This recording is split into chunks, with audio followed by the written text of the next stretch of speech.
আমি এই মুহূর্তে অবস্থান করছি পাবনা ৩ ভাঙ্গুড়া উপজেলা খানমরিচ ইউনিয়ন শাখার বাংলাদেশ জামাতে ইসলাম সকল কর্মীগণ এখানে উপস্থিত হয়েছেন আজকের এই স্টেজ অনুষ্ঠান প্রস্তুতি।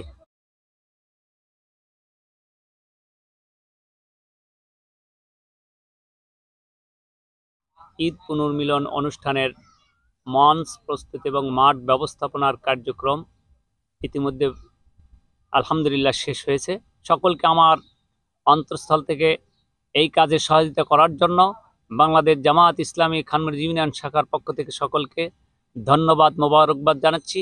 বাংলাদেশ জামাত ইসলামী কর্তৃক আয়োজিত আজকের এই ঈদ পুনর্মিলন অনুষ্ঠান আমাদের চণ্ডীপুর ঐতিহ্যবাহী খেলার মাঠে ৩ নম্বর ওয়ার্ডের মধ্যে আমাদের এটা আজকে খানমরিচ ইউনিয়নের উদ্যোগে এই অনুষ্ঠান অনুষ্ঠিত হচ্ছে। খানমরিচ ইউনিয়নের সর্বস্তরের জনসাধারণকে বাংলাদেশ জামাত ইসলামী খানমরিচ ইউনিয়ন শাখার পক্ষ থেকে সারা দেশবাসীকে জানাচ্ছে আন্তরিক শুভেচ্ছা ও মোবারকবাদ।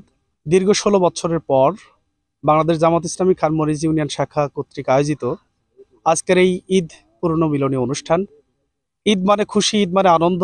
আমরা সেই ঈদের খুশি এবং আনন্দকে সাংগঠনিকভাবে সকলের সাথে ভাগাভাগি করে নেওয়ার জন্যই মূলত বাংলাদেশ জামাত ইসলামী খানমরিচ ইউনিয়ন কর্তৃক এই সুন্দর একটি মিলন মেলার আয়োজন করা হয়েছে। ইতিমধ্যে আপনারা কথা শুনলেন, আমাদের সংগঠনের সম্মানিত সেক্রেটারি মহোদয় কথা বলেছেন, আমাদের সংগঠনের সাংগঠনিক সম্পাদক মাওলানা শাহাদত হোসাইন এবং সেক্রেটারি মাওলানা মঞ্জুল ইসলাম কথা বলেছেন, আপনারা শুনেছেন। আমাদের মঞ্চ এবং মাঠ ব্যবস্থাপনার কাজ আলহামদুলিল্লাহ ইতিমধ্যেই সমাপ্ত হয়েছে। যাই হোক, আমি আমার ইউনিয়নবাসী এবং সারা দেশবাসীকে আজকের এই অনুষ্ঠান সাফল্যমণ্ডিত করার জন্য উদাত্ত আহ্বান জানাচ্ছি এবং সহযোগিতা কামনা করছি। বিশেষ করে এই মুহূর্তে সকলের দোয়া প্রার্থনা করছি। এই ছিল পাবনা ভাঙ্গুড়া থেকে সর্বশেষ সংবাদ। PS TV news, Shamim Ahmed, Pabna.